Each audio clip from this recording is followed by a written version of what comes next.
समस्त को स्वागतम। गोटे उद्वेगजनक परिस्थिति सृष्टि होती वर्तमान ओडिशा रे नुआ वर्ष रे नुआ सरकार एक नूतन नुआ लज्जा ओडिशावासी को उपहार देइछंती। जड़े केंद्र मंत्री को उपस्थिति रे जो माने दागी 307 रे से माने उपस्थित रहउछंती तांको सहित कोलाग्रत करूछंती।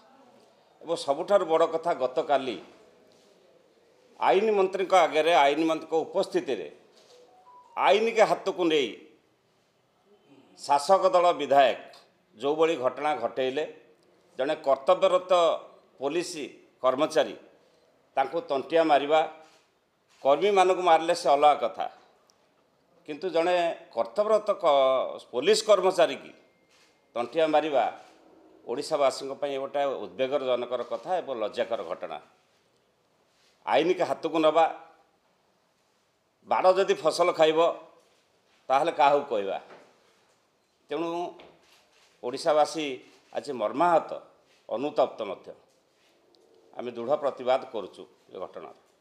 बंधुगण बारंबार बिजु जनता दल आपण पाखरे आमे कहिचु जे आईन श्रृंखला परिस्थिति भुसुड़ी गलानी किंतु भुसुड़ी गलानी कहा पाई जदि केंद्रमंत्री जड़े आसबे 307 रे जे बुक देइचंती जड़े अक्यूज्ड तांका संगे जाइकरी ठिया हेबे एवं तांकर मीटिंग रो ठीक पूर्वरु दीटी गोष्ठी भारतीय जनता पार्टी रो मारपीट हेबे ताहले कोन आईन श्रृंखला परिस्थिति भलो होई जिवो कि। आपण भावंतु जा कहिले बड़ भाई प्रशांत भाई गतकाली नेमाल रे संध्या बेले गोटे मीटिंग जाउचंती आगरे अच्छंती आईन मंत्री को प्रेजेंस रे एते अहंकार शारदा प्रधान कर जे वर्तमान स्वाधीन विधायक महांगार सी बाड़े चली कर्मी को से बाड़े चली जड़े पुलिस विभाग पीएस को। आपण भावंतु एटा कौन मेसेज दब सारा राज्य को। सारा राज्य रे वर्तमान गोटे अराजकतार माहौल जो माहौल रे लोक रूल ऑफ लॉ बेली किसी जिनस मानिबा पाई वर्तमान प्रस्तुत नुहंती।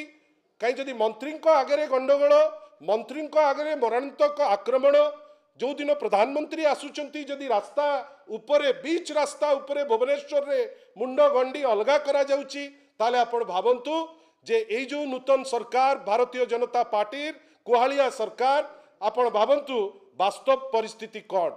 वास्तव परिस्थिति होउची आईन श्रृंखला परिस्थिति भुसुड़ी गलानी एवं नेमाळर घटना जोटी आईन मंत्री पाखे बेआईन काम होउची सेटा प्रमाण कर दूची जे लोकंकर आउ तांकर विशेष करी बीजेपी रो अहंकारी जो किछि विधायक अछंती सेमानंकर आईन प्रति सम्मान नहीं गोटे मेसेज दबा पई चाहुचंती जे सेमाने आईन रो ऊर्ध्वरु आशा करिबा डिंडिम पिटुथिबा ए जो नूतन सरकार कार्यानुष्ठान नबार जदि किछि साहस अछि ताले प्रथम कार्यानुष्ठान नेबे से शारदा प्रधान को उपरे द्वितीय कार्यानुष्ठान नेबे निश्चित भावे श्री धर्मेंद्र प्रधान को उपरे। जदि एटा करी न पारंती ताले से निजुकु निजे मानंतु जे सी होउची गोटे अपारग सरकार।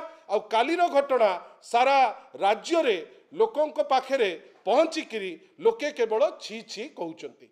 आपनकु आज ए जो अल्प समय भितरे आपण आसी पारिचंती आपण समस्तंकु जेहेतु गोटे गुरुत्वपूर्ण घटना थिला आमे आपण पाखरे आपण माध्यम रे केमिति एटा पहुंची पारिबो विभिन्न जगह रे आपण को अनुरोध करूछु। आपण आसी थिबारु आपण को बहुत बहुत धन्यवाद।